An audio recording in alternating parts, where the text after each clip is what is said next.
Charter party या फिर हम इसको चार्टर एग्रीमेंट भी कहते हैं। तो जब भी कोई चार्टर या फिर कोई पर्सन जो एक्सपोर्ट कर रहा है अपने प्रोडक्ट को किसी दूसरे कंट्री में, वो जो है किसी शिप को हायर करता है, लीज पर लेता है, तो उसी को हम क्या कहते हैं, चार्टर कहते हैं। तो चार्टर क्या हो गया, चार्टर मीन्स चार्टरिंग और hiring a ship. A ship which is hired out is said to be on charter. और जिस शिप को हायर किया गया है उसको कहा जाएगा कि वो ऑन चार्टर है।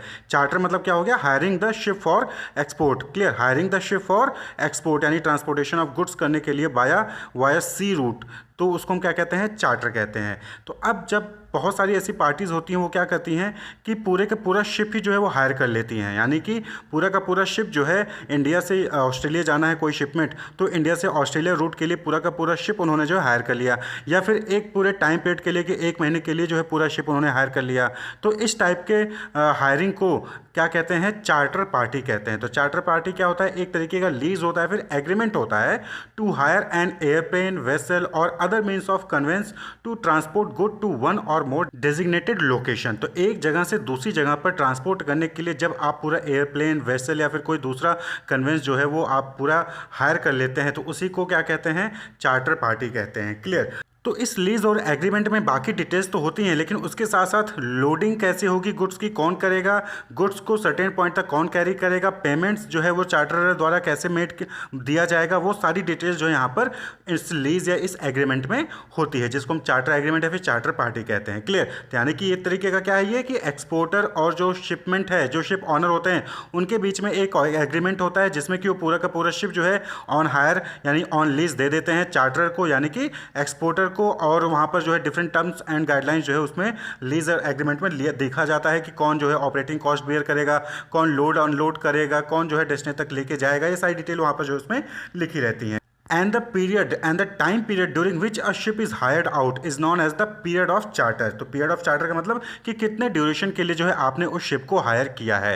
क्लियर। तो चार्टर पार्टी या फिर चार्टर एग्रीमेंट में यहाँ पर एक चीज़ याद रखिएगा कि यहाँ पर जो पूरी की पूरी शिप जो है वो क्या कर लेती है, हायर कर लेती है किसी एक रास्ते के लिए, किसी एक डेस्टिनेशन के लिए या किसी एक टाइम पीरियड के लिए।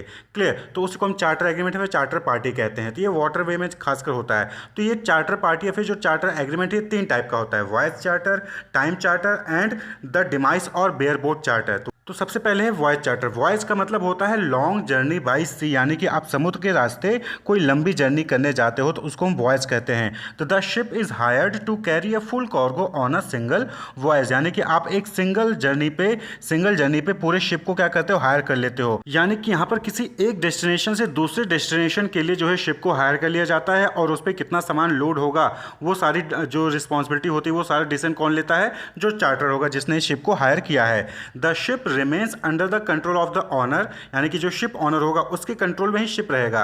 As to manning and navigation, यानी कि नेविगेशन को लेकर जो उसमें मैन रिक्वायरमेंट है, यानी कि जो क्रू मेंबर है उसकी रिक्वायरमेंट, वो सब ऑनर के हाथ में रहेगा। But it's carrying capacity is engaged by the charter. जो चार्टर है वो डिसाइड करेगा कि इस पर कितना सामान लोड होगा, कितना सामान लोड नहीं होगा, वो चार्टर डिसाइड करेगा। लेकिन जो क्रू है, जो नेविगेशन है, उस पर जो है पूरा कंट्रोल किसका होगा, जो शिप ऑनर है उसका होगा। ये वॉयज चार्टर में होता है। ठीक है। तो वॉयज चार्टर क्या है, एक डेस्टिनेशन से दूसरे डेस्टिनेशन पर जाने के लिए जब शिप को हायर किया जाता है तो उसको वॉयज चार्टर कहते हैं। क्लियर। नेक्स्ट है टाइम चार्टर। टाइम चार्टर में क्या होगा, सिंपल सा है, यहाँ पर जो है किसी स्पेसिफिक टाइम पीरियड के लिए आपको जो है शिप को हायर पे दे दिया जाएगा, यानी कि जो शिप ऑनर है वो आपको शिप को कुछ टाइम पीरियड के लिए आपको दे देगा ऑन लीज, ऑन हायर। लेकिन यहाँ पर ऑनरशिप क्या है, ऑनरशिप जो है शिप ऑनर के पास ही रहेगी। यहाँ पे ध्यान रखना है, the ship is manned and navigated by the owner, यानी कि जो शिप ऑनर है वही जो है उसका क्रू मेंबर होंगे, वही जो है उसका नेविगेशन को देखेंगे।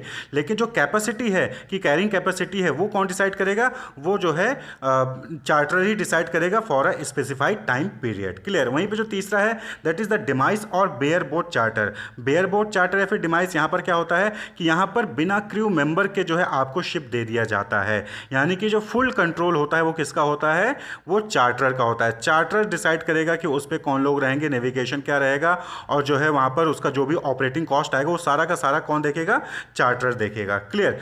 The charter becomes in effect the owner pro hac vice. Pro hac vice का मतलब कि एन ओकेजन ऑनली, यानी कि किसी एक पर्पज के लिए जो है आपको पूरा ऑनर वहां पर बना दिया जाता है। By taking over the ship completely responsible for all operating cost.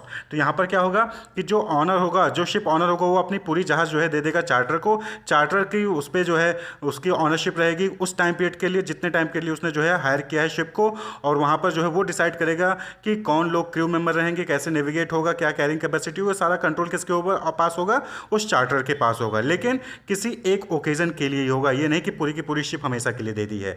Bear boat means क्या होता है, ए बोट और ship hired without a crew, इसलिए इसको क्या कहा गया है, बेयर बोट चार्टर कहा गया है। बेयर बोट का मतलब क्या होता है कि कोई शिप जब आप हायर करते हो बिना क्रू मेंबर के, यानी कि बिना शिप ऑनर के, एम्प्लॉयज के, तो फिर उसको क्या कहते हैं, बेयर बोट कहते हैं। तो बेयर बोट चार्टर में आप जो चार्टर है वो पूरा कंप्लीट ऑनर होता है, वो डिसाइड करता है कि कौन क्रू मेंबर रहेंगे, कितनी कैरिंग कैपेसिटी होगी, पूरा ऑपरेटिंग कॉस्ट, वो सारा कुछ वो खुद हैंडल करता है। टाइम चार्टर में एक स्पेसिफिक टाइम पीरियड के लिए जो है आपको शिप दे दिया जाता है, लेकिन जो कंट्रोल है वो शिप ऑनर के पास ही रहता है। और वॉयस चार्टर में एक डेस्टिनेशन से दूसरे डेस्टिनेशन के लिए आपको जो है शिप जो है हायर कर दिया जाता है, आपको जो है लीज पर दे दिया जाता है, और वहाँ पर भी जो कंट्रोल होगा वो किसका होगा, शिप ऑनर को होगा। बस कैरिंग कैपेसिटी क्या होगी वो जो है चार्टर डिसाइड करता है। तो ये जो है चार्टर पार्टी या फिर चार्टर एग्रीमेंट है। तो यहाँ पर सिंपल सा कि चार्टर पार्टी या फिर चार्टर एग्रीमेंट क्या होता है कि यहाँ पर इंटरनेशनल ट्रांसपोर्ट करने के लिए शिप को हायर पे, लीज पे दे दिया जाता है, तो उसी को चार्टर पार्टी या फिर चार्टर एग्रीमेंट कहते हैं। Wish you all the best, keep watching.